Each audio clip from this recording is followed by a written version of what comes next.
Welcome back to the Rein in Your Herd podcast. Thanks for tuning in to another episode where we will teach you how to harness the power of the internet to grow your online herd. I'm Laura. And I'm April. We can't wait to watch your business grow when you implement what you learn from the podcast. Whether you own a stable or a boarding facility, offer riding lessons and horse training, or are building an online membership for equine education, these tips can help you get more clients. Thanks for tuning in. If you're enjoying the podcast, please hit subscribe and leave us a review. If you share your business name in your review, you just might hear it in a future episode. It's the new year, and your social media feeds are probably full of resolutions, goals, and motivation for people's plans for 2020. So this is the perfect opportunity to practice telling stories in your content. Back in episode 11, we talked about how to stand out in a saturated market. A huge part of successfully standing out is by telling stories. So that is what we are going to talk about today. When you tell stories on social media, you don't have a lot of space to do it in. People are more likely to read and engage with shorter posts, so it can be challenging to tell a full story in the space that it provides. But challenging never means impossible. So let's talk about some ways to tell stories on social media. If you get the chance to check out my Instagram feed, @UnbridledContentMarketing, all of my posts start with an attention-grabbing header, so maybe 3 to 5 words, bold, big, and loud. In this header, I'm clearly calling out people that my post is for. So sometimes I write posts for trainers, sometimes I write posts for bloggers, and like different people in the equine industry. So I clearly call out people who are having a specific issue, who work in a specific way, because this makes those people stop and want to read more. Then when I tell the story, I break it up into short paragraphs and use dots and emojis to create visual breaks in the text. So this way my readers don't feel fatigued by having to stay on track in a huge block of text, because I don't know about you, but if I see a post with no breaks, I'm much more likely to scroll by and not want to read it, especially if, it's been a long day and I don't know the person and I just don't feel like reading an entire book because I'm on social media. Right. Yeah, that can sometimes be a lot. It just really depends on the image too, if it's attention grabbing. Otherwise, if it's really attention grabbing, I'll read whatever's got underneath. And it depends on who it's, if it's someone who I'm, a super fan of, I'm probably at least going to skim it. But if it's someone I don't know at all, nope, sorry. Yeah. If you are struggling with ideas about what kinds of stories to tell, start with a goal-related one. So you can talk about a goal you have in your business for 2020 and what it means for you to reach that goal. Because, of course, this is relatable for other people. I mean, a lot of people are making goals, whether resolutions for themselves personally, everybody wants to lose weight, get in shape, or for your business, like what kind of goals are they? You want to reach a certain income level, or do you want to reach a certain amount of people? So share these goals and kind of connect with people and engage them and, have them share what type of goals they are reaching. These are just types of stories, just being relatable to them. So yeah, don't be afraid to get personal with this kind of information. You don't have to go so deep where, you're getting too touchy, but, just kind of share a life lesson or share what you went through that day and kind of relate it back to your goal. I know Laura is really good at this. She's really good with words, but I've read some of her emails, and I really got intrigued with what was going on. And then whether she had something at the end to go with it, it was, it worked out really well. So. Awesome. Thanks. I'm glad it's working. Nice pat on the back. But yes, yeah, definitely. Because the first time I heard about this was with Russell Brunson. I know I've mentioned that on the podcast too. Is just, just go ahead and tell that story. Anything that you went through that day, you can. Because a lot of people say, I don't know what I'm going to write about the email. Just tell us what happened to you that week, that day, and kind of relate it back to your business or what you're trying to work on. And it doesn't have to be tricky. It can be real,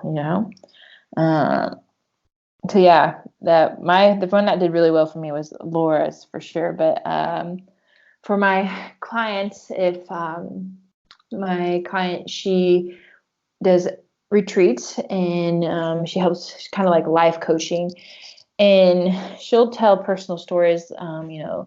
She likes to do a routine, and be in a routine during the day. Maybe you wake up early and do these things, but she says she can't always be in a routine. She needs something to disrupt her week, her day, or her month.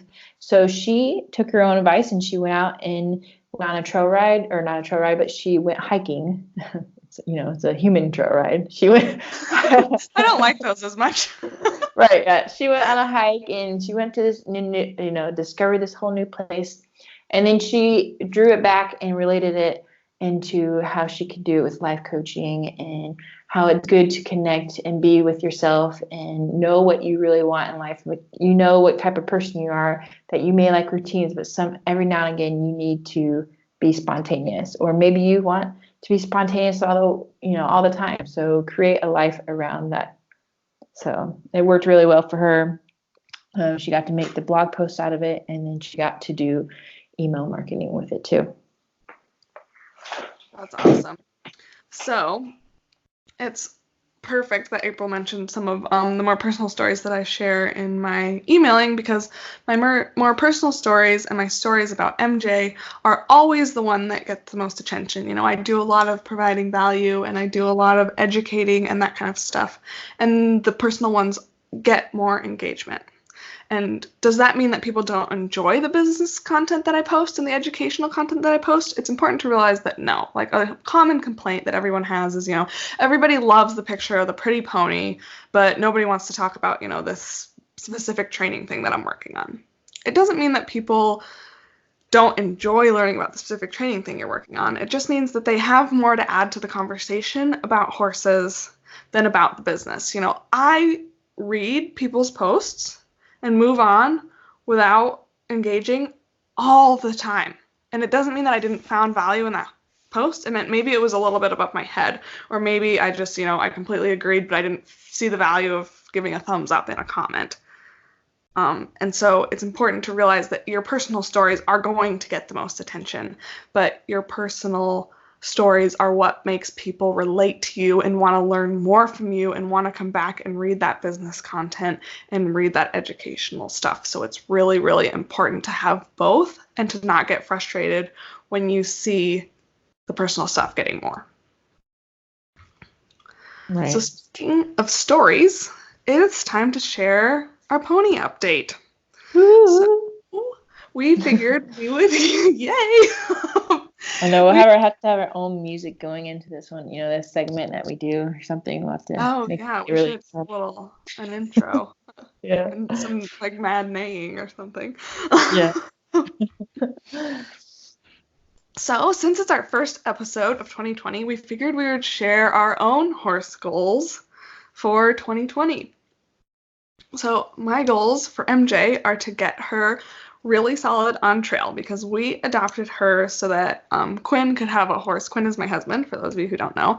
I really want him to have a horse that makes him feel very safe on trail, that he can just plod along, and I can get whatever insanely forward Arab I end up getting and tear up and down and pass them and leave them in the dust and come back and find them, and I'll just be still happily plodding along on the trail. And I think MJ is extremely confident. She has way more woe than go, so I'm really feeling good about the fact that I found the right horse. Now we just have to get her to that point where she'll take really good care of him. So that is my goal for her and him. And then my goal for her and I is I am just a very competitive person, and I want to compete at something. So just finding whatever it is, maybe cowboy dressage, maybe some competitive trail, but I don't know, given her injury, I don't want to break her down. So if arena is going to be better, we're going to do that. I don't know what we're going to do, but I want to find whatever that is and kind of start making motions toward that direction. Sounds awesome. Good goals. So my goal is, goals. At the end of March, we are moving back to the States. So that means Yay! I'll be on the right time zone for all my clients, or a better time zone. Yes. But so we'll be kind of getting more comfortable in Texas in April and May kind of time frame. And my horse will probably join me probably either end of May or beginning of June. So I'm super excited because I've been away from my horse well, that'll be 3 years. Yep. Oh, I can't imagine. That's so hard. Yeah. I've seen him once a year since, kind of going home. Um, my mom's been taking care of him, and he was kind of a good thing for her for a little bit because she had a bad accident with a young horse, and he was a young horse, but I've worked really hard on him to have a good mindset. So I'm just and he was just really that great horse for her to kind of get some confidence back after her fall. Yeah. But I'm just really excited to have him back and do all the fun things. I'm not quite sure what we're going to do because I've been looking at, all the areas around Fort Hood, and it's kind of like a lot of English stuff over here, some burro racing stuff over here. I'm like, well, I want to do like dressage, Western dressage, and I want to do ranch riding and stuff.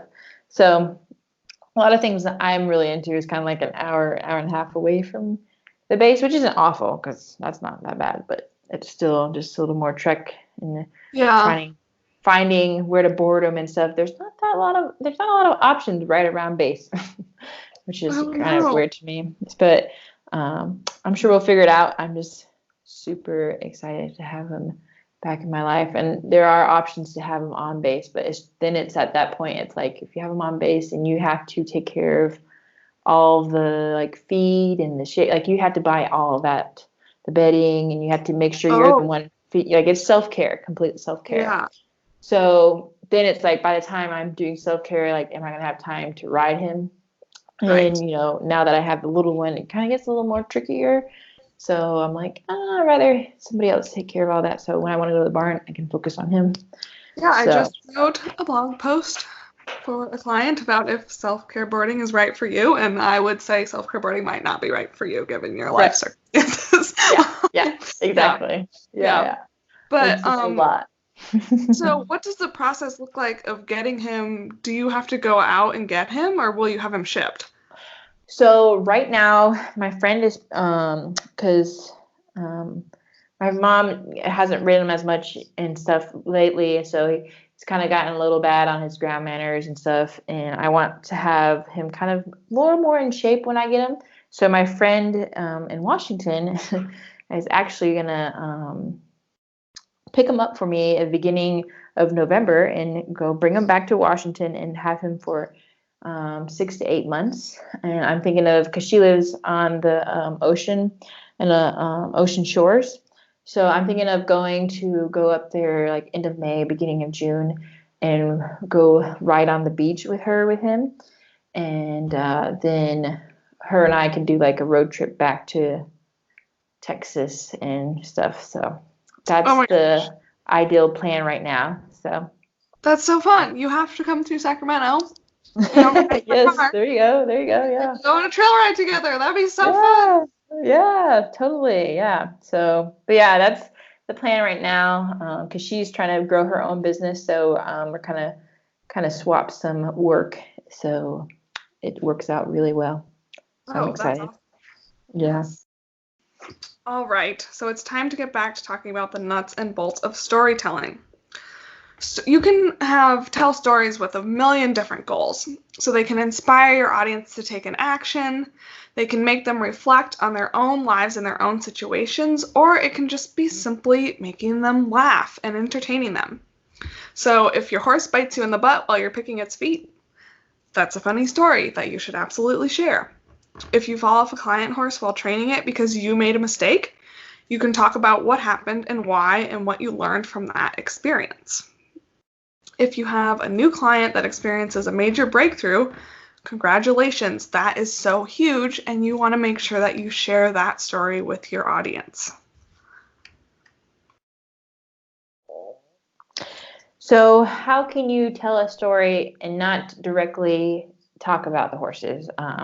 The way you're indirectly talking about them. So an idea is maybe you're doing bookkeeping for businesses, and you could maybe go through an email, or if you're selling it, and you can talk about some of the struggles you've had with financing, or maybe you can talk about a client that's had some struggles with, making sure people are paying on time, and you can tell like an actual personal story about, you don't have to mention names or anything. Maybe you're having problems with people paying on time or whatnot. So then at the end of the email, you could say, if you've joined this program, I can walk you step by step on how to make sure that you don't have to worry about clients paying on time, and so forth. That's just kind of a bland example, but because, or you could talk about the day you've had